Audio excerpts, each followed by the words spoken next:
Hello dear students, welcome back to Gadariya pharmacy. तो बच्चों कैसे हो आप सभी? आई होप सभी ठीक होगे, सभी की स्टडी अच्छी चल रही होगी। तो आज का हमारा यूनिट थर्ड का पार्ट सेकंड होने वाला है। इसके अंदर हम स्टडी करने वाले हैं classification and mode of action of disinfectant, factor influencing disinfectant, antiseptic and their evaluations. तो कंप्लीटली बात करें तो टॉपिक हमारा यहाँ पे होने वाला है डिसइंफेक्टेंट और एंटीसेप्टिक। तो ज्यादा डिफरेंस नहीं होता है, बस लिविंग नॉन लिविंग सर्फेसेस का डिफरेंसेस होता है। तो कंप्लीट डिटेल स्टडी आज के इस लेक्चर में हम करने वाले हैं। तो जो भी स्टूडेंट न्यू है चैनल पे तो चैनल को सब्सक्राइब जरूर कर ले और बेल आइकन को प्रेस कर ले, जिससे हमारी आने वाली न्यू वीडियो का नोटिफिकेशन आपको सबसे पहले मिले। क्योंकि फिलहाल बी फार्मा थर्ड सेमेस्टर के 2 सब्जेक्ट के लेक्चर हमारे चैनल पे अपलोड हो रहे हैं डेली बेसिस पे 8:30 PM पे। ठीक है, तो आप लोग अटेंड कर सकते हैं। जल्द ही आपका सिलेबस हम कवर करवा देंगे। और नोट्स के लिए आप गडारिया फार्मेसी ऐप डाउनलोड कर सकते हैं प्ले स्टोर से, वहां से आप अफोर्डेबल प्राइस में नोट्स भी ले सकते हैं। तो चलिए स्टार्ट करते हैं। तो सिलेबस आपने देखा ही होगा कल के लेक्चर में। तो आज का हमारा सेकंड जो लेक्चर होने वाला है वो हाईलाइट दिख रहा है आपको, classification and mode of action of disinfectant, factor influencing disinfectant, antiseptic and their evaluation. इसके बाद 2 लेक्चर्स और हम यहाँ पे देखने वाले हैं। तो चलिए बात करते हैं भाई डिसइंफेक्टेंट और एंटीसेप्टिक। छोटा सा डिफरेंस होता है भाई, दोनों ही माइक्रोब्स को किल करने के लिए यूज होते हैं, लेकिन डिफरेंस क्या होता है? Disinfectant basically non living surface पे, जैसे फर्श पे यूज किया जाता है, इंस्ट्रूमेंट्स को क्लीन करने के लिए यूज किया जाता है। लेकिन जो एंटीसेप्टिक्स होते हैं वो basically living cells, living tissues पे अप्लाई किया जाता है, जैसे वाउंड को साफ करने के लिए, स्किन पे अप्लाई करने के लिए यूज किया जाता है। काम दोनों का एक ही होता है, बस लोकेशन अलग अलग होती है। ठीक है, ये बेसिक कॉन्सेप्ट है डिसइंफेक्टेंट एंड एंटीसेप्टिक्स का। तो डेफिनेशन की बात करें कि भाई डिसइंफेक्टेंट क्या होता है, इसको कैसे डिफाइन करोगे आप? एक केमिकल कंपाउंड है दैट किल और इनहिबिट। देखिए, या तो बैक्टीरियोसिडल होगा या बैक्टीरियोस्टैटिक होगा, या तो किल करेगा या इनहिबिट करेगा micro organism on non living surfaces. इस पे नॉन लिविंग सरफेसेस के ऊपर एक केमिकल दैट किल और inhibit micro organism on a non living surface. एक रसायन जो निर्जीव सतहों जैसे कि फर्श है, उपकरण है, मौजूद सूक्ष्म जीवों को मारता है या फिर उनकी वृद्धि को रोकता है। ठीक है, चलिए उसके बाद आता है एंटीसेप्टिक। क्या डिफरेंस है? छोटा सा डिफरेंस है भाई, यहां पे नॉन लिविंग की जगह हमें रख देना है living tissue. Living tissue, non living tissue, बस इतना ही डिफरेंस है। सेम डेफिनेशन आने वाली है, a chemical used to kill और inhibit micro organism on a living tissue. अगर किसी बच्चे को या फिर ज्यादातर मेजोरिटी बच्चे को ऐसा लगता है कि ये हिंदी नहीं रखना चाहिए, तो आप कमेंट कर सकते हैं, क्योंकि ये फिर बेसिकली सबसे ज्यादा हेल्पफुल हमारा रहा है बी फार्मा फर्स्ट सेमेस्टर वाले जो न्यू स्टूडेंट है, हिंदी मीडियम वाले स्टूडेंट, उनके लिए रखा था हमने। लेकिन हमने सोचा कि भाई बी फार्मा थर्ड वाले बच्चों को भी रख देते हैं कि थोड़ा बहुत अगर नहीं समझ में आ रही है डेफिनेशन तो हिंदी में वो देख लेंगे तो समझ में आ जाएगी। बाकी एग्जाम में आपको पता ही है हिंदी में कोई मतलब नहीं है। चलिए कुछ पॉइंट है, जैसे डिसइंफेक्टेंट फॉर ऑब्जेक्ट, बिल्कुल सही है। एंटीसेप्टिक फॉर बॉडी, ठीक है, ये तो सिंपल चीजें होगी, ये एक तरीके से इंट्रोडक्शन हो गया। जैसे कि डिटोल अगर वाटर के अंदर है तो एंटीसेप्टिक फॉर वाउंड। ठीक है, एक ही चीज के 2 रूप यूज होंगे यहाँ पे। काफी डिसइंफेक्टेंट है जो एज ए एंटीसेप्टिक भी यूज होते हैं। ठीक है, तो डिटोल अगर वाटर के अंदर हम ऐड करेंगे तो एंटीसेप्टिक फॉर वाउंड। ठीक है, जो डिटोल की बोतल आती है वो 100% डिटोल नहीं आता है बेटा, जो हम वाउंड्स के लिए यूज करते हैं एज ए एंटीसेप्टिक। अगर वही डिटोल कंसंट्रेटेड हो तो वो एज ए डिसइंफेक्टेंट यूज हो सकता है फ्लोर के लिए। ठीक है, ये फर्क होता है। कंसंट्रेटेड का मतलब क्या है कि 100% वैल्यू उसका होगा। ठीक है, चलिए बात करते हैं क्लासिफिकेशन ऑफ डिसइंफेक्टेंट। कौन कौन से डिसइंफेक्टेंट बेसिकली यूज किए जाते हैं, कौन कौन से डिसइंफेक्टेंट कंपाउंड्स हैं, तो उन सभी के बारे में हम देखेंगे। ठीक है, तो grouping disinfectant based on chemical nature and mode of action. 2 type से यहाँ पे हम देखने वाले हैं, एक तो केमिकल नेचर और एक मोड ऑफ एक्शन की भाई कैसे काम करते हैं वो। ठीक है, ये 2 चीजें हमें याद रखनी है। इन्हें इनके रासायनिक स्वभाव या क्रिया तंत्र के आधार पर बांटा गया है। तो सबसे पहले based on chemical nature, chemical nature की किस टाइप का केमिकल, उसके हिसाब से फर्स्ट जो हमारा डिसइंफेक्टेंट होने वाला है वो है अल्कोहल। अल्कोहल में भी 70% अल्कोहल, ठीक है, 100% नहीं, 70% alcohol as a disinfectant use किया जाता है। इसके अलावा आता है आइसोप्रोपेनॉल, ठीक है, ये भी अल्कोहल का ही टाइप है। ये दो अल्कोहल्स बेसिकली यूज किए जाते हैं एज ए डिसइंफेक्टेंट। ये क्या करते हैं, कैसे इसका मोड ऑफ एक्शन होता है, ये denature protein and dissolve lipids. जो बैक्टीरिया सेल वाल में, बैक्टीरिया की सेल में जो प्रोटीन्स होते हैं, लिपिड्स होते हैं, उनको डिसॉल्व करेंगे, डीनेचर करेंगे, जिससे वो आगे ग्रो नहीं कर पाएगा, वो खत्म हो जाएगा, ठीक है। Use for skin antiseptic, thermometer cleaning, मतलब as a disinfectant, as a antiseptic, दोनों तरीके से अल्कोहल को यूज किया जाता है। जैसे अब हैंड सैनिटाइजर में क्या होता है, एथेनॉल होता है, अल्कोहल होता है ना, वो हम स्किन पे अप्लाई करते हैं, लिविंग ऑर्गेनिज्म पे अप्लाई करते हैं, लेकिन थर्मामीटर क्लीनिंग में भी इसका यूज कर सकते हैं, और भी काफी यूज होते हैं। तो डिसइंफेक्टेंट और एंटीसेप्टिक, बस डिफरेंस इतना है कि लिविंग नॉन लिविंग का फर्क है। चलिए, alcohol sanitiser clean your hand but not your lane, जैसे कि फ्लोर। जो अल्कोहल सैनिटाइजर है वो अगर हम यूज करते हैं तो वो हैंड को तो क्लीन कर देता है, लेकिन जो हमारा फ्लोर होता है उसको क्लीन नहीं कर पाएगा वो, ठीक है। तो ये फर्क होता है डिसइंफेक्टेंट और एंटीसेप्टिक में। नेक्स्ट है फिनोलिक कंपाउंड। फिनोलिक में जैसे कि फिनोल है, लाइजोल है। अब इनका नाम आप लोगों ने सुना होगा, कहाँ यूज करते हैं ये भी पता लग गया होगा। सरफेस पे, फ्लोर पे पोछा वगैरह लगाने के लिए हम यूज करते हैं। तो एक्शन क्या करेंगे, डिस्टर्ब करेंगे सेल वाल और मेम्ब्रेन को। जो भी बैक्टीरिया सेल वाल है उसको डिस्टर्ब करेंगे, तोड़ देंगे, उसकी मेम्ब्रेन को तोड़ देंगे, जिससे बैक्टीरिया खत्म हो जाएगा, ठीक है। Use in hospital floor instruments के लिए बेसिकली फिनोलिक कंपाउंड्स का यूज होता है, ठीक है। एग्जांपल याद रखना किस तरीके से काम करते हैं, कहाँ यूज करते हैं, ठीक है। फिनोल बर्न किल जर्म स्ट्रांगली, जर्म्स को स्ट्रांगली किल करता है, ठीक है। थर्ड है हैलोजेंस। जो हैलोजन कंपाउंड है बेसिकली क्लोरीन, नाम सुना होगा। स्विमिंग पूल्स के अंदर, स्विमिंग पूल में वाटर को क्लीन करने के लिए क्लोरीन का यूज किया जाता है। इसको हम ब्लीचिंग पाउडर भी बोलते हैं। इसके अलावा हैलोजन में आयोडीन का भी यूज किया जाता है बेटा। क्या एक्शन करते हैं, ये ऑक्सीडाइज करते हैं सेल प्रोटीन का। जो बैक्टीरियल सेल प्रोटीन है उसको ऑक्सीडाइज करेंगे, जिससे बैक्टीरिया खत्म हो जाएगा, ठीक है। Use for water purification, chlorine सबसे ज्यादा यूज होता है। वाउंड किलिंग के लिए आयोडीन टिंक्चर बेसिकली यूज होता है, ठीक है, आयोडीन टिंक्चर, ठीक है। Halogen, halwa with iodine salt. अरे क्या ट्रिक बनाई है, अरे हलवे की याद दिला दी है ना। चलिए, हलवा विथ आयोडीन साल्ट मतलब क्लोरीन प्लस आयोडीन। चलिए, ऐसे ट्रिक्स पे ध्यान मत दिया करो, नहीं तो मुंह में लार आ जाएगी, ठीक है। चलिए, फोर देखिए, एल्डिहाइड। एल्डिहाइड हमारा एग्जाम्पल है फॉर्मेल्डिहाइड, बुलेट्रेल्डिहाइड। ये दो कंपाउंड है एल्डिहाइड के जो बेसिकली यूज होते हैं, और ये क्या करते हैं, इनएक्टिव करते हैं प्रोटीन और न्यूक्लिक एसिड को। अगर ये चीजें इनएक्टिव हो गई तो बैक्टीरिया क्या ही कर पाएगा, कुछ नहीं कर पाएगा, ठीक है। स्टरलाइजेशन ऑफ इंस्ट्रूमेंट के लिए बेसिकली यूज करते हैं, एज ए डिसइंफेक्टेंट बेसिकली इनका यूज किया जाता है। Aldehyde ultimate killer for lab tools, ठीक है, याद रह जाएगा ना। याद नहीं हो रहा तो फिर से देख लेना लेक्चर को, ठीक है। एक बार में अगर कोई चीज याद नहीं हो रही है तो ये नहीं है कि समझ में नहीं आया, समझ में सब आ गया आपको। बस बात है रिवीजन की, तो रिवीजन कर लोगे तो सारी चीजें समझ में आ जाएगी। और नोट्स नहीं लिया, नोट्स ले लो, लेक्चर देख के नोट्स पढ़ोगे, सारी चीजें क्लियर हो जाएगी, ठीक है। ऑक्सीडाइजिंग एजेंट, जो ऑक्सीडेशन करते हैं बेसिकली, हाइड्रोजन प्रोक्साइड, देखा होगा कभी तो हाइड्रोजन प्रोक्साइड घाव वगैरह को साफ करने के लिए यूज करते हैं।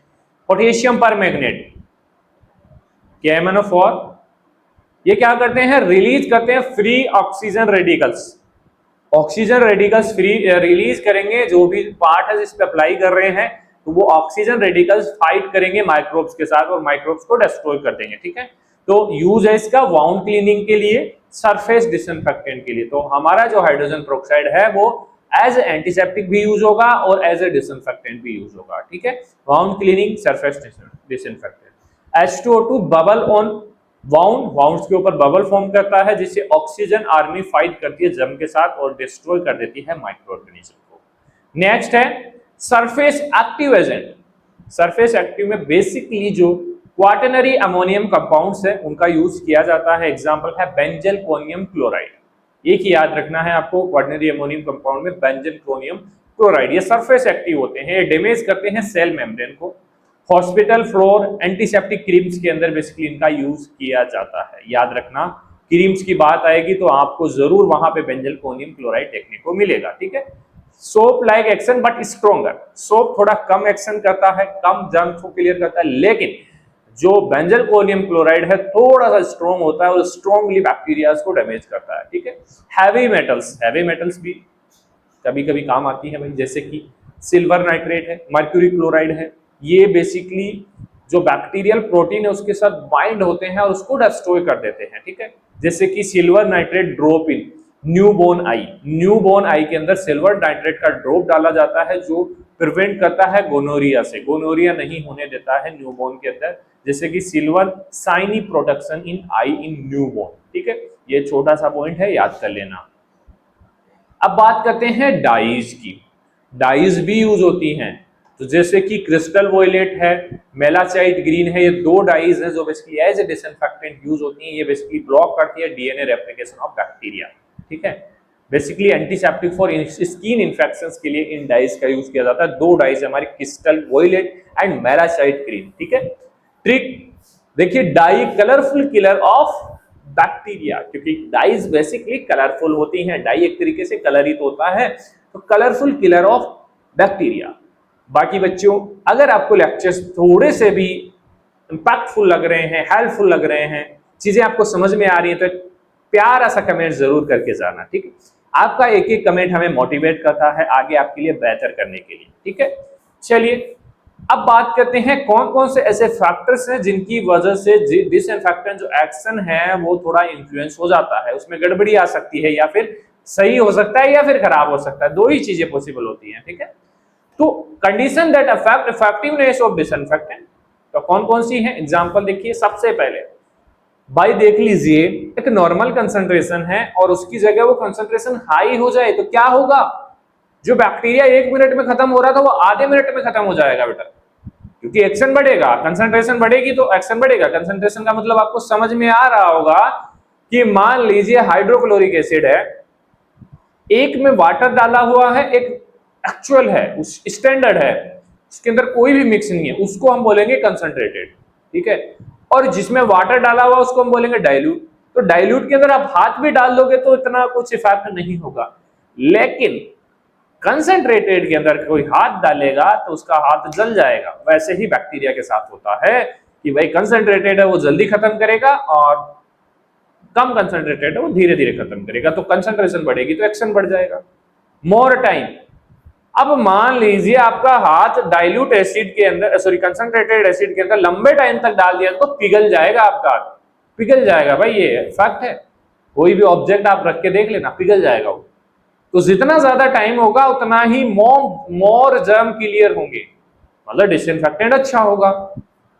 इसके अलावा स्पोर्स होते हैं, कुछ टीबी बैक्टीरिया होता है, ये वेरी रेसिस्टेंस होते हैं बेटा, मतलब कि इनको मारना बहुत मुश्किल हो जाता है, तो ऐसे बैक्टीरिया में फेल हो सकता है हमारा डिसइंफेक्टेंट, ठीक है। ब्लड और पस, जो ब्लड होता है, पस होता है, पस क्या होता है, जो चोट लगने के बाद ब्लड के बाद एक लिक्विड सा आता है ना व्हाइट व्हाइट, उसको हम पस बोलते हैं। तो ये क्या करेगा, रिड्यूस करेगा एक्शन को, डिसइंफेक्टेंट एक्शन को कम करेगा। क्यों, क्योंकि like that on Dettol water, हमने कुछ अप्लाई किया वो पस के साथ बाहर आ जाएगा, वापस से निकल जाएगा भाई, उस पर सरफेस पे टिकेगा ही नहीं, तो कैसे हमारा डिसइंफेक्टेंट काम करेगा। तो ये भी एक फैक्टर इन्फ्लुएंस कर सकता है। स्ट्रॉन्गर लॉन्गर बेटर डिसइंफेक्टेंट, भाई देखिए अगर कंसंट्रेशन ज्यादा है और लंबे टाइम तक हम दे रहे हैं तो बेटर डिसइंफेक्टेंट देखने को हमें मिलेगा, अच्छे से बैक्टीरिया की धुलाई होगी, ठीक है। चलिए ये कुछ फैक्टर इन्फ्लुएंसिंग थे। बाकी देखिए ये चीज मत सोचना कि सर इतने से काम हो जाएगा, नोट्स में डिटेल में पॉइंट वाइज और इजी लैंग्वेज में सारी चीजें बताई गई है जो आपको एग्जाम में लिखने में मदद करेगी। तो अगर अभी तक आपने नोट्स नहीं लिया है तो जाइए प्ले स्टोर पे कटारिया फार्मेसी ऐप डाउनलोड कीजिए। बाकी हमारी अदर इन्फॉर्मेशन के लिए आप टेलीग्राम ग्रुप ज्वाइन करिए, क्योंकि वहां पे ऑफर्स आते रहते हैं। ऑफर्स की जानकारी आपको टेलीग्राम ग्रुप में मिलेगी, क्योंकि जो प्राइस हमने रखा है बहुत मिनिमम है, लेकिन उसके ऊपर भी आपको ऑफर्स देखने को मिलेंगे। चलिए बात करते हैं एंटीसेप्टिक। वैसे हमने देख लिया एंटीसेप्टिक होता क्या है, बस इतना ही याद करना है हमें। तो डेफिनेशन देख ली भाई, chemical apply to living tissue to prevent infection, बिल्कुल सही है। एग्जांपल्स की बात करें जैसे कि अल्कोहल 70% एज ए एंटीसेप्टिक भी काम करता है और डिसइंफेक्टेंट भी। आयोडीन टिंचर बेसिकली हम घाव पे अप्लाई करते हैं। क्लोरहेक्सिडिन जैसे माउथ वॉश में बेसिकली यूज किया जाता है। हाइड्रोजन प्रोक्साइड वाउंड्स को साफ करने के लिए हाइड्रोजन प्रोक्साइड का यूज किया जाता है, ठीक है। ऑक्सीजन फ्री रेडिकल्स ये रिलीज करते हैं जो माइक्रोब्स को किल करते हैं, ठीक है। तो antiseptic safety for self, disinfectant safety for surrounding, मतलब कि अपनी सेफ्टी के लिए है एंटीसेप्टिक, और सराउंडिंग जो एरियाज हैं, फर्श है, टेबल्स है, माउस, कोई भी ऑब्जेक्ट है उसको साफ करने के लिए हम यूज करते हैं डिसइंफेक्टेंट। इतना डिफरेंस इसके अंदर होता है। बात करेंगे इवेल्युएशन ऑफ डिसइंफेक्टेंट। इवेल्युएशन मतलब चेकिंग की जाएगी कि ये डिसइंफेक्टेंट अच्छा है या नहीं, अच्छे से काम कर रहा है या नहीं, ठीक है, अच्छे से माइक्रो ऑर्गेनिज्म को किल कर रहा है या नहीं, तो वो बोलते हैं, उसको बोलते हैं evaluation of disinfectant. Method to test the effectiveness of disinfectant, कौन कौन से मेथड यूज करते हैं? सबसे पहला मेथड है फिनोल कोफिशिएंट टेस्ट, बहुत ज्यादा पॉपुलर है, यूज किया जाता है। इसमें क्या किया जाता है, जो भी हमारा डिसइंफेक्टेंट है उसको फिनोल के साथ कंपेयर किया जाता है। कंपेयर समझते हो ना, एक बीकर में ये है, एक में है, दोनों को कंपेयर करेंगे और दोनों की टेस्टिंग करेंगे कोई भी बैक्टीरिया के ऊपर, ठीक है। तो अगर फिनोल कोफिशिएंट मोर देन 1 आ गया तो बेटर डिसइंफेक्टेंट होगा, तो एक कोफिशिएंट हम टेस्ट हो गया। सेकंड है चिक मार्टिन टेस्ट, इसमें कंपेयर किया जाएगा ऑर्गेनिक मैटर के साथ, ठीक है, डिटेल में मिलेगा आपको नोट्स में। डे एंगली टेस्ट, इसके अंदर न्यूट्रलाइजेशन चेक किया जाता है कि कितनी लिमिट के बाद न्यूट्रलाइज हो जाएगा हमारा डिसइंफेक्टेंट, ठीक है। एक आता है केल्से स्केस टेस्ट, ये एक्टिविटी ओवर टाइम कितनी एक्टिविटी है डिसइंफेक्टेंट की, उसको चेक करने के लिए हम बेसिकली केल्से स्केस टेस्ट का यूज करते हैं। तो टिक phenol standard ruler for measurement of disinfectant power, सबसे पावरफुल जो method of evaluation of disinfectant होता है वो हमारा होता है फिनोल कोफिशिएंट, ठीक है। चलिए कुछ एप्लीकेशंस हैं डिसइंफेक्टेंट्स के, तो बेसिकली यार नॉर्मल एप्लीकेशंस हमने पूरे देख लिए हैं, लेकिन देख लेते हैं practical usages of disinfectant and antiseptics, जैसे कि disinfectant for floor, instrument and water, ठीक है। उसमें आप कुछ भी लिख सकते हैं, कोई भी इंस्ट्रूमेंट आपको याद आए उसको लिख सकते हैं, भाई इसको डिसइंफेक्ट करते हैं, इसको करते हैं, इसको करते हैं, वो आप अपने हिसाब लिख सकते हैं। Antiseptic basically wound care, wound को साफ करने के लिए है, वाउंड को प्रोटेक्ट करने के लिए, स्किन को क्लीन करने के लिए, हैंड वॉश के लिए, ये बेसिक चीजें हैं, ये आप लिख पाओगे। तो disinfectant clean place, antiseptic clean face, अच्छा ना ट्रिक, बस तो आसान है लेक्चर। अब यही चीज आप बुक के अंदर जाके देखोगे तो दिमाग घूम जाएगा आपका, बेटा करके देख लेना ट्राई। काफी बच्चे बोलते हैं कि सर बुक प्रेफर कीजिए, क्या जरूरत है बुक प्रेफर करने की, जब हम आपके साथ तो बुक लेने की जरूरत नहीं है आपको, हम हैं, ठीक है, और प्राइस भी बहुत कम है। एक बुक लेने जाओगे आप 200-300 आसपास मिलेगा, लेकिन यहाँ पे पूरा कंप्लीट सेमेस्टर मिल रहा है बेटा, 299 तो प्राइस हमने रखा है, लेकिन इस पे भी डिस्काउंट चलता है, ज्यादातर तो 249 में ही मिल जाता है, आपको ऑफर चलते रहते हैं।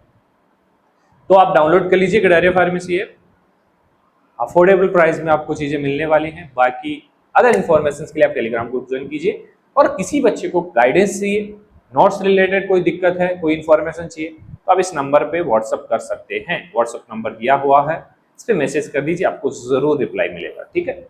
चलिए मिलते हैं नेक्स्ट लेक्चर में, धन्यवाद।